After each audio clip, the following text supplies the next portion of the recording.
Assalamualaikum warahmatullahi wabarakatuh. Bismillahirrahmanirrahim. Alhamdulillahirabbil alamin wassalatu wassalamu ala asrofil anbiya wal mursalin sayyidina wa maulana Muhammadin wa ala alihi wa ashabihi ajmain. Amma ba'd. Kaum muslimin yang dimuliakan oleh Allah, pemirsa semua masyarakat Indonesia, perkenankan kami membacakan pernyataan ulama Aswaja pada Multaqo Ulama Aswaja Malang Raya di kesempatan hari ini. Bismillahirrahmanirrahim. Pernyataan ulama pada Multaqo Ulama Aswaja Malang Raya. Tolak IKN, proyek yang berpotensi membangkrutkan negara dan menyengsarakan rakyat.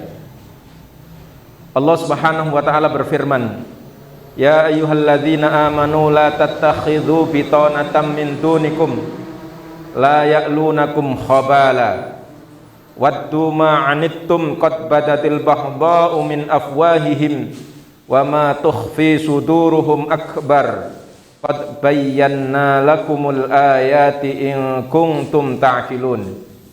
Hai orang-orang yang beriman, janganlah kamu ambil menjadi teman kepercayaanmu orang-orang yang di luar kalanganmu, karena mereka tidak henti-hentinya menimbulkan kemadharatan bagimu. Mereka menyukai apa yang menyusahkan kamu. Telah nyata kebencian dari mulut mereka, dan apa yang disembunyikan oleh hati mereka adalah lebih besar lagi. Sungguh telah kami terangkan kepadamu ayat-ayat kami jika kamu memahaminya. Quran Surat Ali Imran 118. Rancangan Undang-Undang Ibu Kota Negara atau IKN telah disahkan menjadi Undang-Undang IKN oleh DPR dalam rapat paripurna DPR RI tanggal 18 Januari 2022. Ditinjau dalam pandangan Islam, pengesahan rancangan Undang-Undang IKN menjadi Undang-Undang IKN tersebut merupakan bentuk pelanggaran yang dilakukan oleh DPR terhadap akad wakalah atau perwakilan dengan rakyat, sebab rakyat tidak pernah mewakilkan kepada DPR untuk mengesahkan rancangan Undang-Undang IKN menjadi Undang-Undang IKN. Bila dikaji secara mendalam, Undang-Undang IKN sangat berpotensi membangkrutkan negara dan menyengsarakan rakyat, sebab proyek pembangunan IKN sebagai pelaksanaan dari Undang-Undang IKN membutuhkan dana yang sangat besar dan bukan merupakan sesuatu yang mendesak. Sedangkan sumber pendanaan IKN terbesar berasal dari APBN.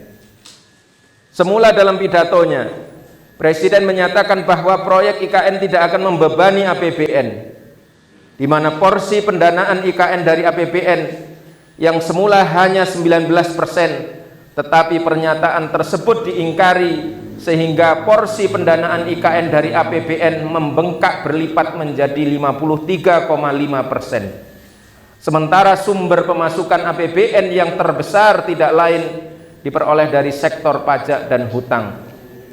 Besarnya hutang dan semakin terbatasnya pemasukan keuangan negara ke dalam APBN serta lesunya kondisi perekonomian saat ini juga akan semakin mempersulit keberlangsungan pendanaan pembangunan IKN, yang hal ini tentu menjadikan IKN berpotensi menjadi proyek mangkrak sebagaimana banyak proyek-proyek pemerintah yang mangkrak saat ini. Inilah potensi-potensi yang akan semakin menyengsarakan rakyat dan menjadikan negara bangkrut, bahkan jatuh dalam cengkraman dan penguasaan negara-negara asing.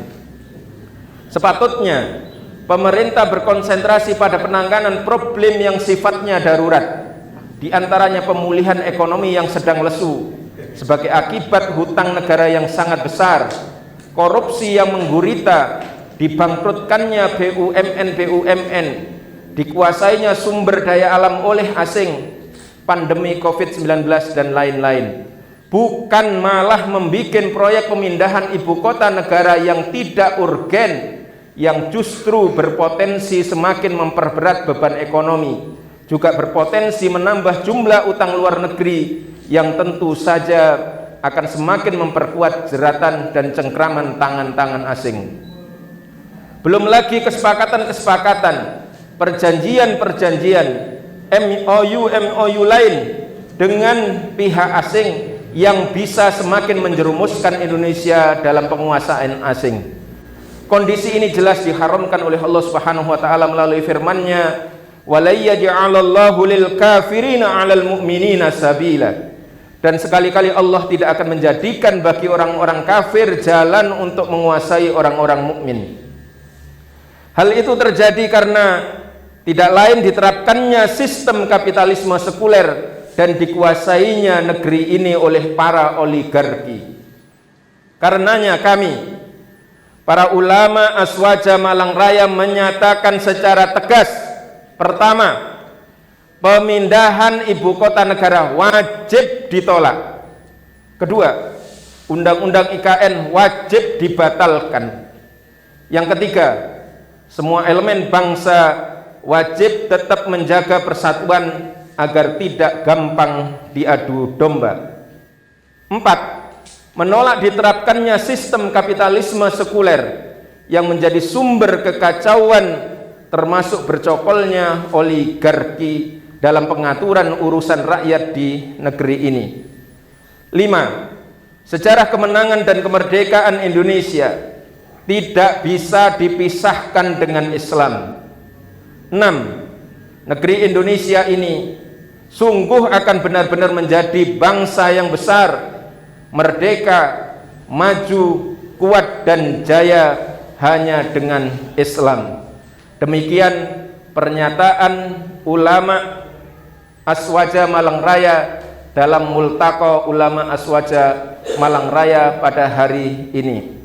Wallahul musta'an. Wassalamualaikum warahmatullahi wabarakatuh.